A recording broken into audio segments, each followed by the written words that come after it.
When I started looking at Penn State, I'm like, man, dude, this team's not half bad. So then I continue to start digging into Penn State. And some of the things that I think that they can do. Look, I've already told you this before on this show. There's not a bigger leap forward from one year to another defensively than what Penn State had last year under Manny Diaz. Manny Diaz is back. Look, Manny Diaz might not be a great head coach. We've kind of gone through that experience before. But a lot of these coaches, like whether it be what's your boy that went to Florida? Dan Mullen. Whether it be, yeah. I mean, I know that Lane Kiffin's having some success now, but regardless of who those coaches is that are on one side of the ball, historically they're going to be good on that side of the ball. Like you look at what's going on in Georgia right now. Kirby Smart said, "Listen, I coach with Will Muschamp at LSU.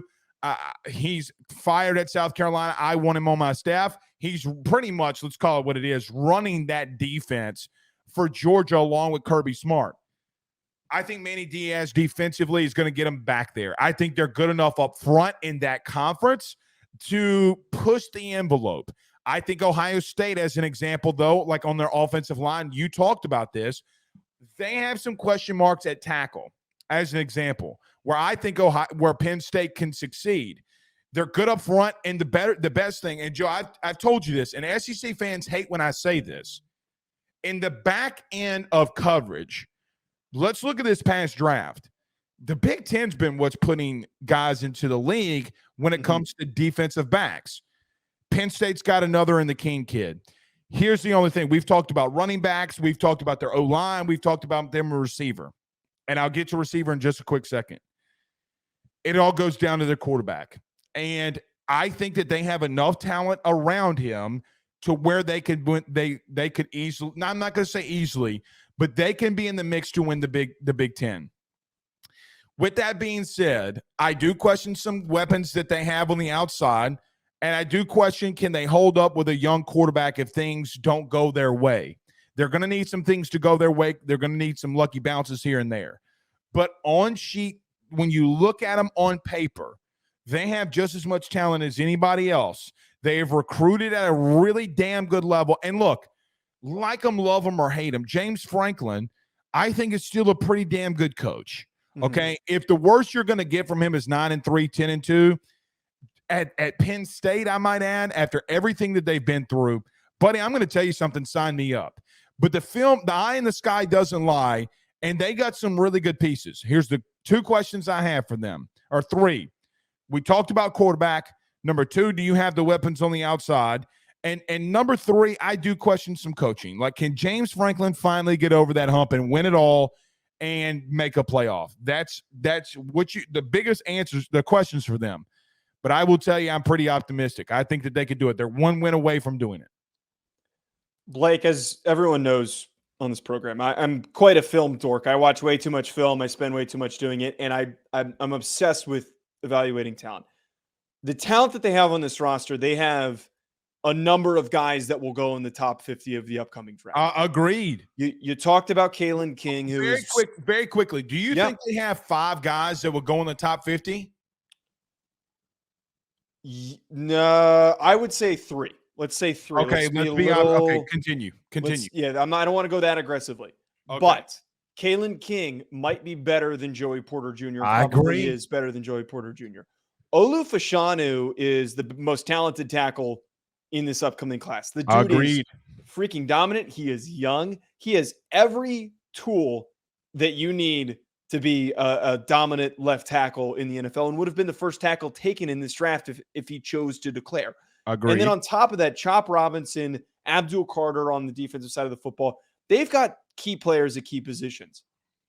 I know what Nick Singleton can be, but as you said, and why I can't fully commit to what you're saying, I feel that they're going to sweep the rest of their schedule like they did last year. They're going to kick the crap out of all the bad teams that they have to face.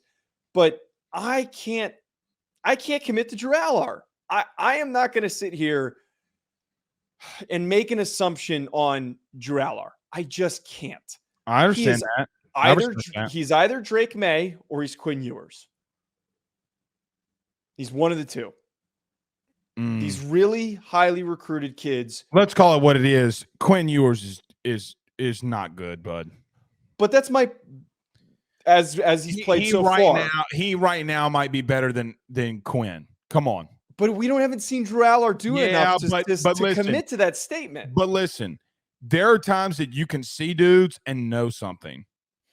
Like when you saw Ewers at Texas in a spring game, you knew like, okay. But I still see tools with Quinn Ewers, and I think that there's. Well, tell me what Quinn Ewers does better than Allar. Like, I mean, because they're very similar. They're very similar they're very similar. Big arm, good athlete. That's where the similarity is. The one advantage that Allar has is he hasn't played a full season in the sense that I agree with that. That Ewers' confidence right now is shot, and that's leading to poor decision making on the field. Allar hasn't done that yet, and he's going to have a really good offensive line and a good running back to rely on. But that's what my whole point here is, that he either becomes Drake May and everyone's freaking out over him, or he becomes Quinn Ewers and he craps the bed in the middle of the season and he can't dig himself out of a hole. He feels like that type of guy to me. In fairness, he does not have the weapons on the outside that Ewers does. Ewers, yeah, he does have better weapons. You're absolutely right. Quinn's got better weapons than what Allar will have. Yeah. And I think, look, here would be the concern for me. I don't think it's really the kid. I think it's the weapons on the outside, really. And quite honestly, okay, I think that's where they would struggle offensively. But they're going to have to open it up a little bit. Like, you're going to have to lean on your running game, and you're going to have to be tough and run the ball downhill. But are you going to sit here and tell me that here's what I just cannot stop thinking about? Even though I don't think that they're great on the outside, the one thing I keep thinking about, is he better than Clifford? He is physically way more talented than Sean Clifford. Absolutely. That's not a hot take. So with that being said, that team is still 10-2 with Clifford. But like, here's the thing, though: let me Sean. ask you, wait. We saw before you get to that. We've sat here and talked about the importance of experienced quarterbacks, and Sean Clifford is the epitome of experienced quarterback. Because he's been around for a million years. Dumb decisions for an experienced quarterback. You know that. I know that. The Tooth Fairy knows that. Santa Claus knows that. Everybody on planet Earth, even the aliens that just landed about. What was it last week when everybody said, "Oh, we got footage of aliens now"? Everybody knows that Joe, he threw an interception in a triple coverage. I think it was Michigan when because I clipped it and I think I told you about it. He's throwing interceptions in triple coverage. But how do we know that Drew Allar is not going to do that? He's taking no snaps. Yeah, but my thing with that is I expect that from Drew. I don't expect that from Clifford. That's fair. That's fair. But all my point is that having an experienced guy, maybe he's not great, you at least know what you're getting yourself into. I don't know what we're getting ourselves into with Drew Allar. That man's got a bazooka attached to his shoulder. I will say this.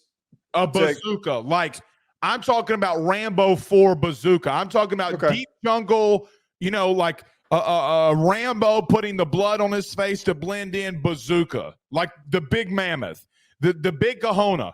The Brian Kelly. The man's got a bazooka attached to his shoulder, and he can move. You know what Sean Clifford doesn't have? Any of it. I was so far out on that kid, and it gets to a point where, Joe, are they better at that position? Are they better today than they were a year ago? Because honestly, I will say that. Okay, so as a team, if they're better than last year, and Ohio State is taking a step back. But this is where things get confusing with me when we have these conversations, because we're making a projection based on talent, and you get mad. It's like we flipped roles here. You get mad at me when I make a projection based on talent, when I sit here and come on the show. And this is why I like using Quinn Ewers as an example, because I can sit here and say that Quinn Ewers has the talent to be one of the top 5 quarterbacks in college football. The difference is I'm not calling him a top 5 pick. What I'm saying is he's better than Sean Clifford. So those are two vastly different. You cannot tell me that I'm in the same realm and possibility of what you just said, saying, "Oh, here comes Florida's what's the kid's name again? Jane Rashada? No. Anthony Richardson. Anthony Richardson deserves to be a top 5 pick. I'm just saying the kid's better than an undrafted free agent. But wait. Sean Clifford was drafted. He was a 5th-round pick. Okay, well, first off, who picked him? The Green Bay Packers. Okay, idiots. Idiots. And by the way, how do you know what Green Bay's doing right now? They're taking a kid in the 1st round that didn't even start.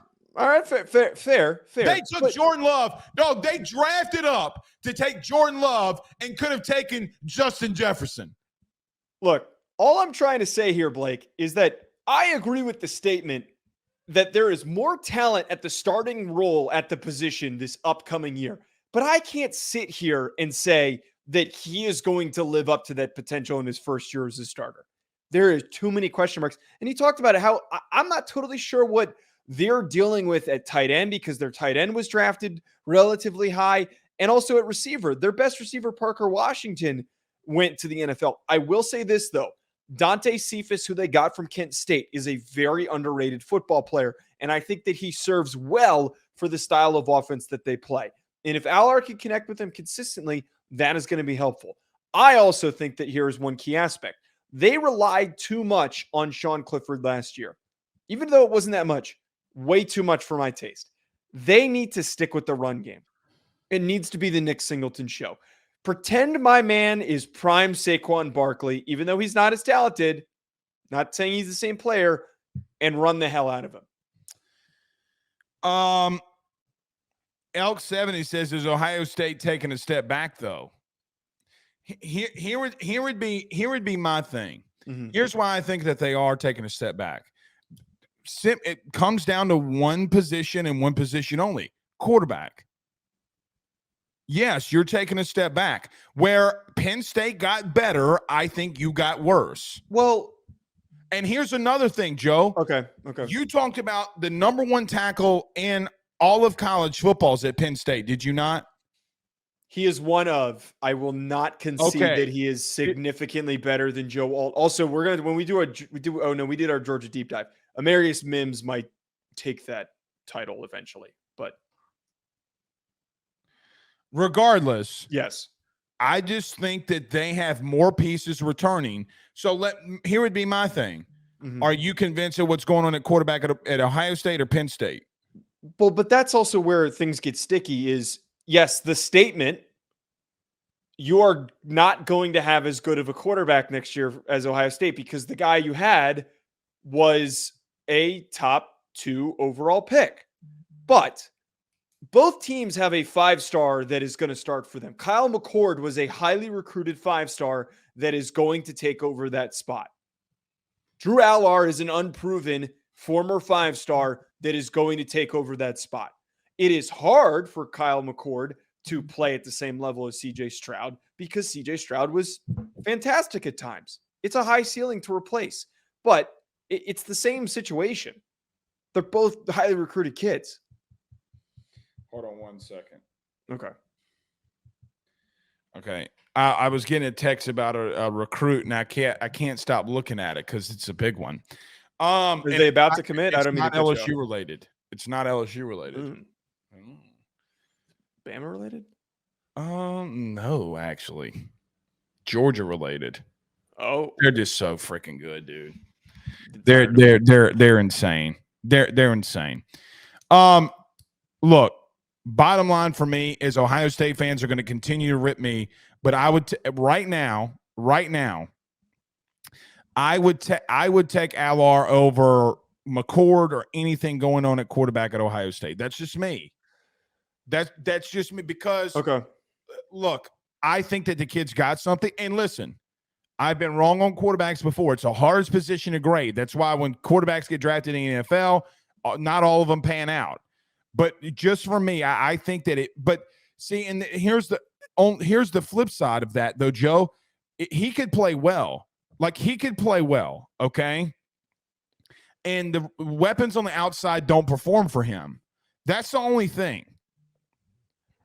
And that's part of where I'm trying to come at here, though. I agree with Elks here. Here's the third part that I brought up. So the third part of this issue that I brought up was coaching.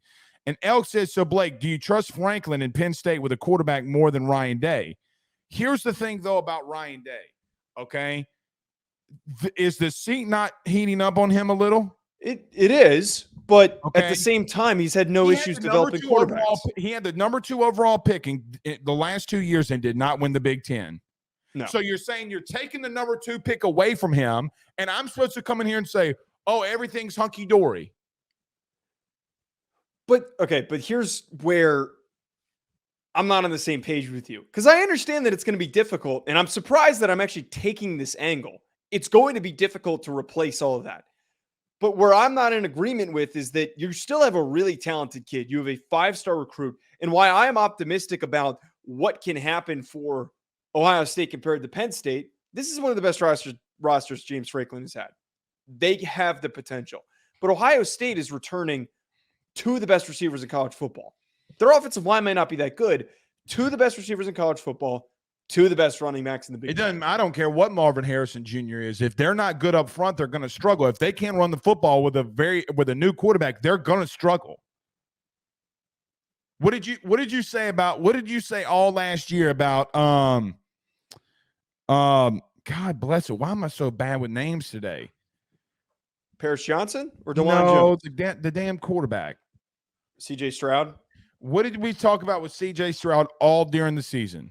They got to be better at running the football. Is that not the consensus? Was that not the consensus? Yes. So if they are struggling now or then, again, like, let me make this very well known. I'm not going out on a complete limb and saying they're winning the Big Ten. I literally in the beginning of the show said I think that it could be a 3-way tie. I don't know who to pick here. I think Michigan is going to dominate both of them up front.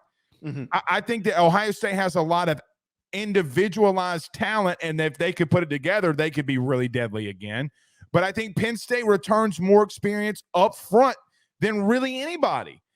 So you can have whatever you want to say, but just saying that the playing field between Ohio State and Penn State is so vastly different, it's not. You're a fourth quarter away. Joe, Penn State hung in that game for 3 whole quarters. Did they not? They did. A season ago? They did. And I'm supposed to come out here and act like, okay, so if I told you this right now, if a team, let's take every team out. If a team got better at quarterback, has a lot of experience up front returning, they run the ball at a very efficient clip, they might have the best corner in all of college football. What would you say? It's a good football team. It's a competitive football team, not a national championship winning team. I didn't say they were going to win. Okay. See, you're putting words in my mouth. Sorry. I never said that they were going to win a national I didn't title. say that that's what you said, but I'm saying that is the ceiling I would place them in. Competitive team. Now, what if I told you the flip side? That one team or the other team is replacing a couple of offensive linemen.